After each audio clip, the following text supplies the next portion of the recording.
The rain tapped softly against the diner's foggy windows, a rhythm like a heartbeat in the quiet night.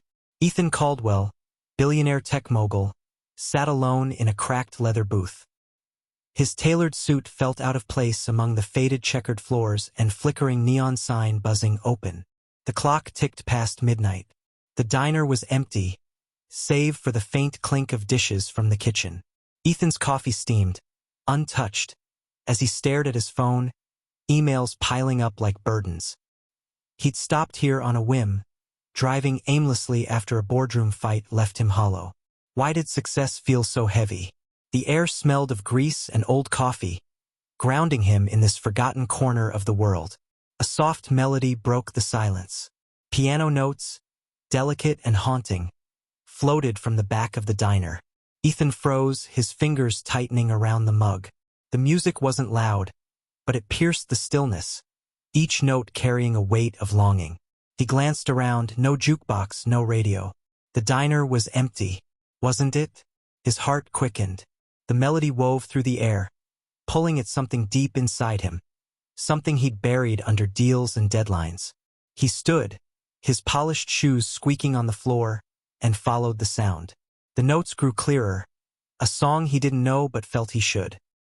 He passed the counter, where a lone waitress had been wiping glasses earlier. She was gone now, her apron draped over a stool. The music came from a dim hallway near the kitchen. Ethan's pulse raced. Who was playing? The diner felt alive, the air thick with anticipation. He reached the hallway's edge, the piano's chords swelling, then pausing as if waiting for him to take another step. He held his breath. The silence stretched, heavy, like the moment before a storm breaks. Why did this feel like more than just music? What was calling him? Who's playing that piano in an empty diner? And why does it feel like it's meant for Ethan? Ethan's footsteps echoed in the narrow hallway, each one louder than the last. The piano's melody started again, softer now, like a whisper meant only for him. The air grew cooler, carrying a faint scent of lavender. He reached a small room, its door cracked open, revealing a dusty upright piano in the corner. Behind it sat the waitress, her fingers dancing across the keys. Her name tag, Clara, glinted under the dim light. Her eyes were closed, her face lost in the music, unaware of Ethan's presence. Her worn sneakers tapped lightly to the rhythm, and her faded uniform seemed to glow against the peeling wallpaper. Clara? Ethan's voice was barely a whisper, but it broke the spell. The music stopped abruptly, the last note hanging in the air. Her eyes snapped open, wide and startled, like a deer caught in headlights. I didn't know anyone was here, she stammered, her hands trembling as they left the keys. Ethan raised his hands, palms out. I'm sorry. I didn't mean to scare you. That was beautiful. His words felt clumsy, inadequate. Why did her music feel like it was unraveling him? Clara stood, brushing her hands on her apron. This piano's old. I just play sometimes when it's quiet. Her voice was soft, but there was a strength in it, like she was guarding something. Ethan stepped closer, noticing the worn sheet music on the stand, pages yellowed and curling. You wrote that? He asked, nodding toward the score. Clara hesitated, her cheeks flushing. Yeah, it's nothing special. But her eyes said otherwise. They held a story, one Ethan suddenly needed to know. The silence between them grew heavy. Outside, the rain picked up, drumming harder against the windows. Ethan's mind raced. He'd heard countless performances in grand halls, but none had stirred him like this. Why her? Why now? Clara glanced at the door, like she might bolt. You're not supposed to be back here, she said, but her tone wasn't angry, just nervous. Ethan smiled, trying to ease her. I won't tell. Promise. She didn't smile back, but her shoulders relaxed slightly. What was she hiding behind those careful eyes? What secret is Clara guarding? And why does her music feel like it's pulling Ethan closer to her world? The room felt smaller now, the air thick with unspoken words. Clara fidgeted, her fingers twisting the hem of her apron. Ethan leaned against the wall, trying to seem casual, but his heart pounded. The piano's last note still echoed in his mind, like a memory he couldn't place.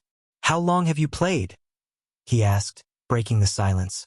Clara's eyes flicked to the piano, then back to him. "Since I was a kid. It's my escape." Her voice cracked slightly, and she looked away, out the small window where rain streaked the glass. Ethan noticed the sheet music again. The title, scrawled in her handwriting, read, "For Those Left Behind."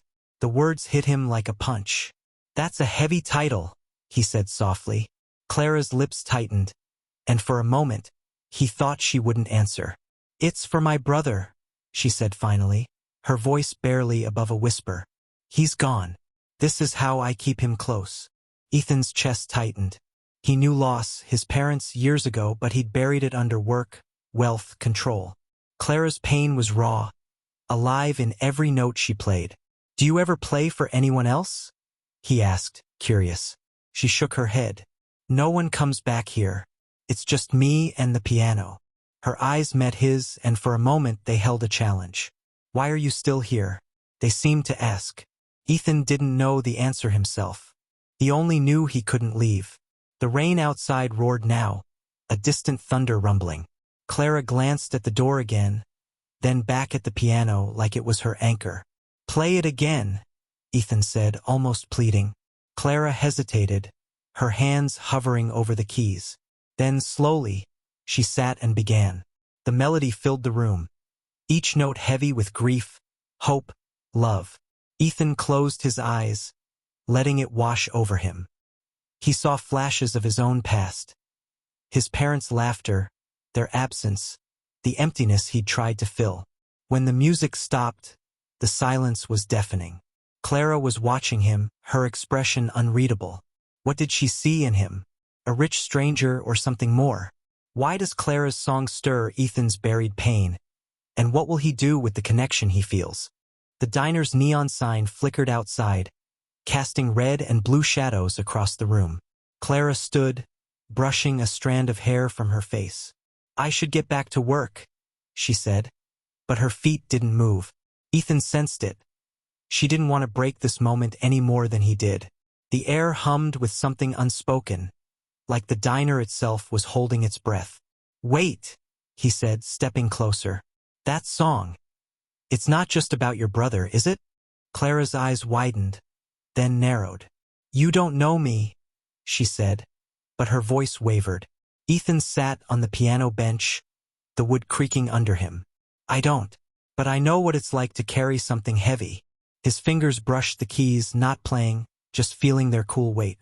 Clara watched him, her guard still up. "Why are you here, Mr. Fancy Suit?" she asked, a spark of defiance in her tone.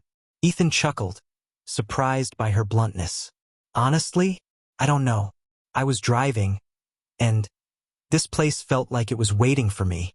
Clara's expression softened, just for a second. "This diner's got a way of doing that," she said, almost to herself. She sat beside him, the bench too small for distance. Their shoulders nearly touched, and Ethan felt the warmth of her presence. Outside, the wind howled, rattling the windows. "Tell me about your brother," he said gently. Clara's breath hitched. "He was a dreamer," she said. "Loved music like me, but he got lost. Drugs." Her voice broke, and she looked down, her hands clenched. Ethan wanted to reach out, to comfort her, but he didn't. Instead, he pressed a key, a single note ringing out. "This place feels like it holds stories," he said. Clara nodded. "It does. People come, they go. Some leave pieces of themselves behind." Her eyes met his again, searching. "What piece of you are you leaving here?" they seemed to ask. Ethan's throat tightened. He wasn't used to being seen, not like this. The silence stretched, heavy with possibility.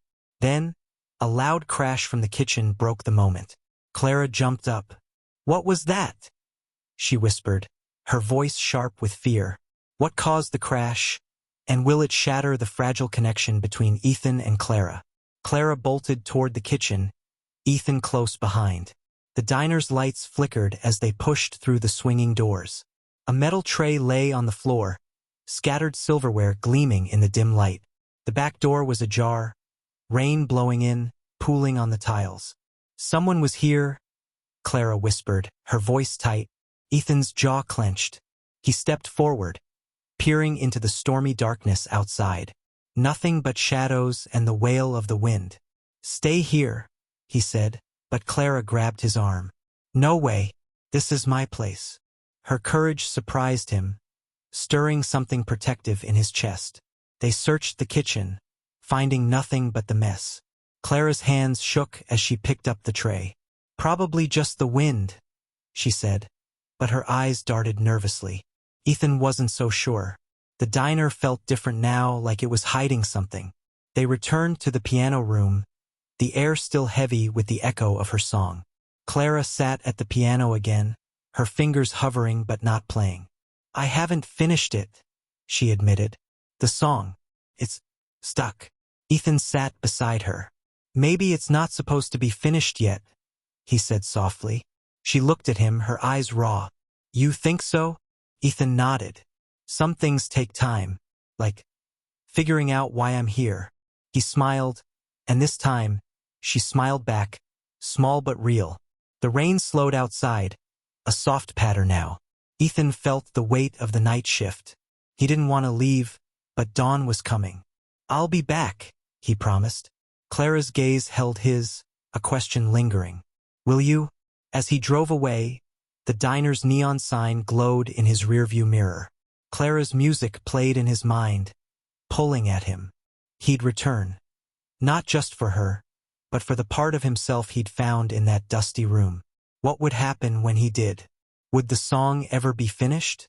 What will Ethan find when he returns to the diner?